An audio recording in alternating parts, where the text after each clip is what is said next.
कानून को नाफिज करने की बजाय कानून अपने हाथ में ले लिया। हमने अपने शोहदा की यादगारों को नहीं छोड़ा, हमने एम आलम के जहाज़ को नहीं छोड़ा, हमने जहाँ जहाँ जिस शहर के अंदर वो जुलूस निकाले गए उनके टारगेट हमारी आर्म्ड फोर्सेस की तनसीबात थी। मैं नहीं समझता कि ये प्लानिंग के बगैर ये एक पैटर्न हर शहर में फॉलो किया जा सके। आज 10 दिन उस वाक़े को गुजर चुके हैं। आज हमारी लीडरशिप को यह चाहिए था कि बजाय इसके कि हम जुडिशल इंक्वायरियाँ और दूसरी इंक्वायरियों की बात करें, हमें अपनी इंट्रा पार्टी इंक्वायरी करनी चाहिए थी।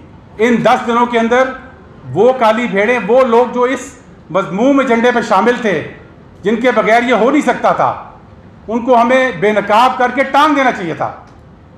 लेकिन हम देखते रहे, यहाँ पे कुछ भी नहीं हुआ। और आज मैं समझता हूँ कि ये एक ऐसा एजेंडा है जिसके साथ ना मेरे जैसे लोग कभी थे, ना हैं और ना कभी रह सकते हैं। ये तो वो एजेंडा है जो कि हमारे दुश्मनों के हाथ मजबूत कर रहा है, हमारे दुश्मनों का ख्वाब पूरा कर रहा है कि इस मुल्क में पाकिस्तान की अवाम पाकिस्तान की फ़ौज के साथ टकरा जाए, पाकिस्तान के अंदर एक इम्प्लोजन हो जो कि पाकिस्तान को अंदर से खा जाए। ये कैसा एजेंडा है? ये किन लोगों ने बनाया है? ये कहाँ से आ गया पीटीआई के अंदर? और ये कौन सी पीटीआई है जो इसके हत्थे चढ़ गई है? मैं जिस तरह मैं आपको बताया, इसको देखकर शॉक में चला गया था। मैं टीवी पे वो देख रहा था उस दिन, और जहाँ जहाँ पे ये प्रोटेस्ट हो रहे थे उन सब का पैटर्न एक था। आज हम कहते हैं कि और लोग आ गए थे, किसी और ने कर दिया था। ठीक है, इस पोजीशन को एक्सप्लॉइट किसी और ने किया होगा, लेकिन उन जुलूसों को लेके कौन गया उन घरों तक? उन जुलूसों को यादगारों, शहदा की यादगारों तक लेकर कौन गया? किसने ये प्लान बनाया? मेरा ख्याल में अब वक्त आ गया कि ये सब बेनकाब होना चाहिए पाकिस्तान के सामने। ये पाकिस्तान है तो हम हैं, ये पाकिस्तान है तो उस मुल्क की सियासत है, ये पाकिस्तान है तो इस मुल्क की हमने तरक्की की बात करनी है। और मैं समझता हूँ कि एक बहुत हैवी हार्ट के साथ मुझे ये फैसला करना पड़ा कि मैं इस एजेंडे के साथ अब मज़ीद नहीं चल सकता।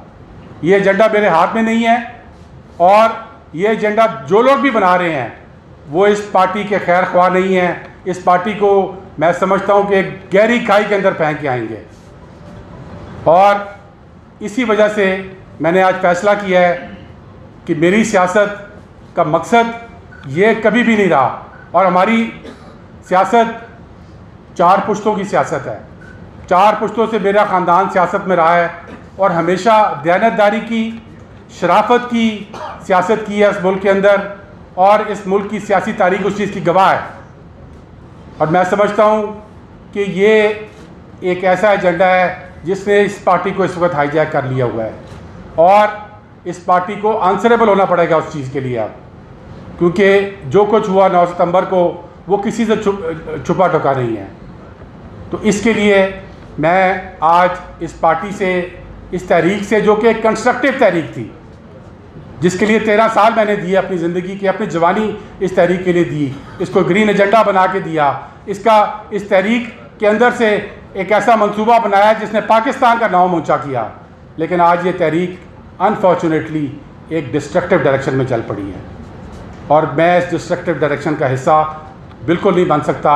और इसीलिए मैंने आज फैसला किया है कि आज मैं पीटीआई को भी छोड़ रहा हूँ, और इस एजेंडे के ना मैं साथ जिस तरह मैं कहा था, ना मैं हूँ और ना मैं रह सकता हूँ। इन्हीं लफ्ज़ों के साथ मैं एक एक करके अगर बात की जाए, इमरान खान की बयानात जो है पिछले 1 साल से हम देख रहे हैं कि फौज मुखालिफ बैन या उनके जो है सामने आ चुका था, तो आपने उस वक्त क्यों पार्टी नहीं छोड़ी? क्या आप अभी किसी तरफ से प्रिपरेशन है, दबाव? देखिए, कोई मुझे किस चीज़ का दबाव हो सकता है आप बता दें। मैं आपके सामने बैठा हूँ, किस चीज़ का दबाव हो सकता है? किस तरह आपको लग रहा है? बिल्कुल किसी चीज़ का दबाव नहीं है। और मैं समझता हूँ कि आप जो बात कर रहे हैं कि इमरान खान साहब ने कभी भी फ़ौज के ख़िलाफ़ बात नहीं की, वो हमेशा चंद लोगों के ख़िलाफ़ बात करते रहे, और जो हमारा वर्कर जो उस दिन निकला है उसको मैं समझता हूँ कि इसलिए मैंने बात की कि ये इंट्रा पार्टी इन्वेस्टिगेशन 10 दिन के अंदर हो जानी चाहिए थी कि कौन वो लोग थे जिन्होंने वर्करों को लिबर्टी मार्केट से निकाल के हमारे फौजी तनसीबात के घरों तक पहुँचाया। 8-10 किलोमीटर का वो सफ़र है, ऐसी तो मौत नहीं निकलता। कई प्रोटेस्ट में हम भी रहे हैं, लाहौर में भी रहे हैं। और कौन वो लोग थे जिन्होंने बताया कि लाहौर में भी ये करना है, पेशावर में भी ये करना है, मियाँ वाली में भी ये करना है, कराची में भी ये करना है। ये पाकिस्तान के ना सिर्फ मैं समझता हूँ कि इंटरेस्ट के ख़िलाफ़ बल्कि एंटी पाकिस्तान एजेंडा है जिसको फॉलो किया गया 9 मई को।